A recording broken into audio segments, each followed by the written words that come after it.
Alors, comme je suis en fin de batterie et dans un endroit où il n'y a pas de bruit, j'en profite pour faire une petite vidéo de synthèse. Je vais essayer de faire des efforts, essayer de me mettre à la place des gens qui n'ont pas le temps d'écouter longtemps. Je vais reparler du pari de Pascal neurologique en disant que j'ai fait une vidéo là-dessus. Donc c'est la peur de l'enfer. Donc j'insiste juste sur un point, c'est que la peur de l'enfer, il n'y a pas besoin d'en être sûr pour en avoir peur. Il suffit de ne pas être sûr que c'est faux, de ne pas être sûr que l'islam est faux, pour que vous soyez, pour qu'en moyenne, un être humain, une personnalité humaine, soit gêné, soit impacté par cette peur. Ok. Par exemple, quand vous montez dans un avion, il n'y a qu'une chance sur 1 million de s'écraser. Vous avez des tas de gens qui ont peur de monter dans un avion. Alors c'est très subjectif parce qu'ils n'ont pas peur de prendre la voiture qui est beaucoup plus risquée. Hein. Mais on en a parlé, enfin, c'est un discours qui revient souvent, ça. C'est de la pédagogie par rapport aux probabilités. Maintenant, donc des gens qui se disent peut-être qu'il y a une chance sur 1000 que l'islam soit vrai, du coup on se retrouve dans une situation mondiale assez spéciale parce qu'ils vont se convertir pour ne pas prendre le risque. Ils n'envisagent pas que ça vienne de Satan, par exemple. Ils n'envisagent pas que c'est le musulman qui est berné par Satan en ayant accepté d'obéir sans esprit critique et qui ira brûler vif éternellement après le passage sur terre. Le musulman, il se dit, soit je me trompe, l'islam est faux et dans ce cas-là, il m'arrivera rien, soit j'ai raison de penser que l'islam est vrai et je m'y soumets, ça m'évite d'aller en enfer. Voilà. Et c'est éternel, hein, l'enfer, c'est après la vie terrestre, après le passage sur terre, vous allez en enfer si vous n'êtes pas musulman, c'est ce qu'affirme l'islam. Mais le problème du musulman, souvent, ce qui se dit, c'est il n'y a pas de risque si je me trompe. C'est-à-dire que si je suis musulman et qu'en fait l'islam est faux, je risque rien. Je deviendrai poussière, ou bref, voilà. Mais il n'envisage pas, il ne fait pas le bon pari de Pascal. Il ne se dit pas c'est un piège du diable, ou du mal, ou d'une entité maléfique quelconque.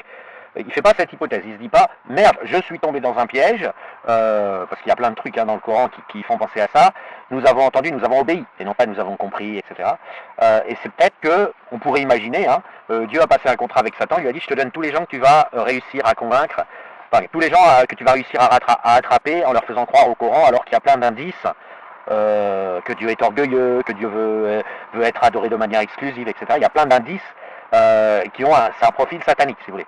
Donc on pourrait imaginer, il a dit, je ne te donnerai que les musulmans pour que tu les brûles vifs éternellement après le passage sur terre. Mais ça, le musulman n'envisage pas. C'est pas qu'il est pour ou contre, il est musulman, donc il croit à l'islam, mais il ne fait pas le bon pari de Pascal. Maintenant, je voudrais insister sur quelques autres points concernant cette peur de l'enfer. Dans la mesure où les gens s'en foutent que l'islam puisse être éventuellement faux, leur position c'est, je ne veux pas prendre le risque, même si c'est faux, je ne suis pas sûr que c'est faux, donc je vais faire comme si c'était totalement vrai toute ma vie.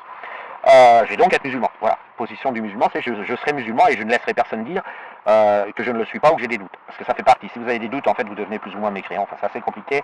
Il y a une lutte contre les baisses de foi, mais il y a la peur de l'enfer à la clé. Ça change aussi l'argumentaire cognitif. Alors, j'ai beaucoup parlé de l'effet affectif.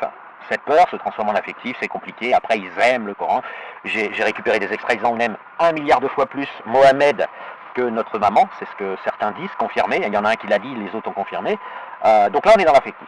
Mais en fait, il y a aussi le cognitif, l'intellectuel, le raisonnement.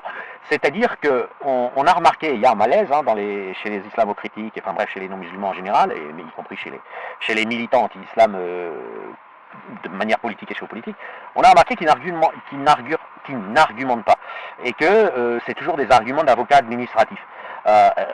D'avocats en droit administratif. Ils cherchent le vice de procédure, la virgule manquante, bref. Pourquoi? Bien, pour les mêmes raisons cognitives, c'est que leur objectif n'est pas de monter dans un space qui va essayer de les faire douter d'islam, puisque originellement, sur le plan cognitif, ils ont d'énormes doutes, mais ils ne le disent pas. Okay, ils ont rangé ces doutes dans une espèce de caisse dans leur cerveau, et voilà, ils essayent de refouler.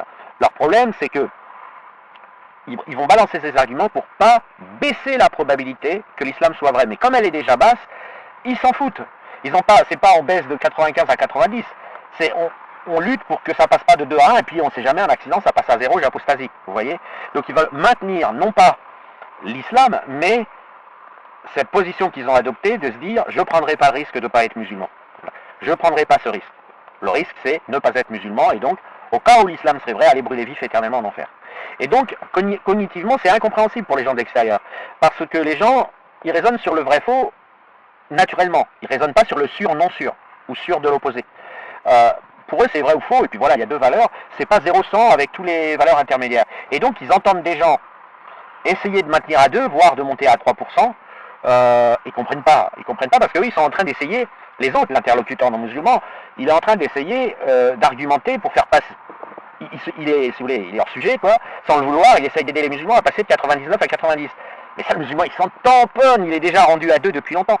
ou plutôt il n'a jamais décollé de 2. Alors il va vous dire c'est une révélation, il va aller chercher des virgules, il va aller chercher des correctifs dans les enseignements des oulémas, des chirs, etc. Mais il s'en tamponne de toute la partie qui concerne 80 à 100.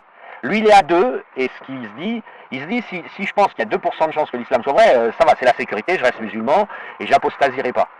Et il est organisé cognitivement comme ça. Là, je suis pas en train de parler de l'affectif, je suis en train de parler du mode de raisonnement. Pourquoi ils font tant d'erreurs de raisonnement, et pourquoi ils s'en foutent, ils disent un truc, ils se contredisent 2 minutes après, et pourquoi ça les gêne pas. Eh ben, à cause de ça, ils sont dans la zone 2-3%. Et ce qu'ils se disent, au fond d'eux, c'est que si je passe à 0%, j'apostasie. Voilà, c'est comme s'il n'y a plus jamais aucun avion qui s'écrase, au bout d'un moment, plus personne n'a peur de l'avion. Et ils se disent, si je me dis qu'il n'y a aucune chance que l'islam soit vrai, là, c'est pas comme me dire, je joue à la roulette russe. Là, c'est vraiment, bon, à un moment donné, voilà, je fais des efforts, je travaille sur moi-même et tout, mais j'apostasie. Et donc, dans cette lutte contre l'apostasie, anticipée, éventuellement 10 ans plus tard, 5 ans plus tard, vous avez ce type d'argumentation. Et ça fout un malaise, parce que quand vous êtes en train d'essayer de les faire descendre de 100 à 90 pour les faire douter, vous ne savez pas qu'ils ont déjà descendu à 2, 3, et que ils s'en battent les couilles, mais ils s'en battent totalement les couilles des gens qui veulent les faire descendre de 100 à 90. Ça fait, personne dépasse, même les plus, je sais pas moi, même les plus fondamentalistes, les plus croyants, ils vous le diront pas, mais au fond d'eux, si vous voulez, ils sont pas à 100, ils sont pas à 50 non plus, vous voyez. On est quand même sur un truc révélé, avec des propos non, comment dire, je vais prendre un exemple très simple, personne ne voudrait de la charia si ça vient pas d'Allah, ok. Et le musulman réclame la charia non pas parce qu'il aime la charia, mais parce que ça vient d'Allah. Parce qu'il se soumet, c'est le verset 24-51, et c'est les 3 versets 65, 66, 67 de la sourate 4. C'est nous avons entendu, nous avons obéi, et moi j'ajoute, c'est pas le Coran qui le dit, et nous avons obéi pour pas aller en enfer, et pour aller au paradis. C'est aussi simple que ça. Et c'est pas un terrain de jeu, c'est pas genre un végétarien qui essaye de convaincre un viandard avec un phénomène de bagarre de conviction et des arguments terrestres. Eux, c'est l'au-delà. C'est l'au-delà. Voilà, mais ce que je voulais dire par rapport au pari de Pascal neurologique, dont j'ai déjà parlé, c'est que ce n'est pas qu'affectif. Ça modifie le cognitif, la façon dont vous allez échanger. Et donc ça donne tout ce bazar qu'on entend sur les spaces, tous ces trucs très étonnants, où finalement, on se demande ce qu'ils gagnent. Mais en fait, eux ne s'en rendent plus compte, ils ne parviennent plus.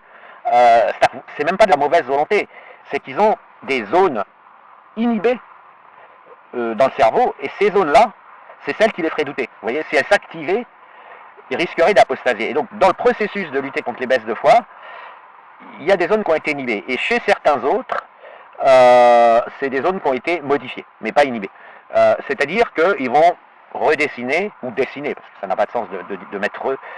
Chaque être humain a sa perception de l'islam, et même les érudits ont leur perception, il n'y a pas d'objectivité, c'est subjectif. Mais ils vont dessiner donc pour eux-mêmes un islam voilà, qui peut les amener à préserver ces zones. J'ai un exemple très simple, c'est Jadix.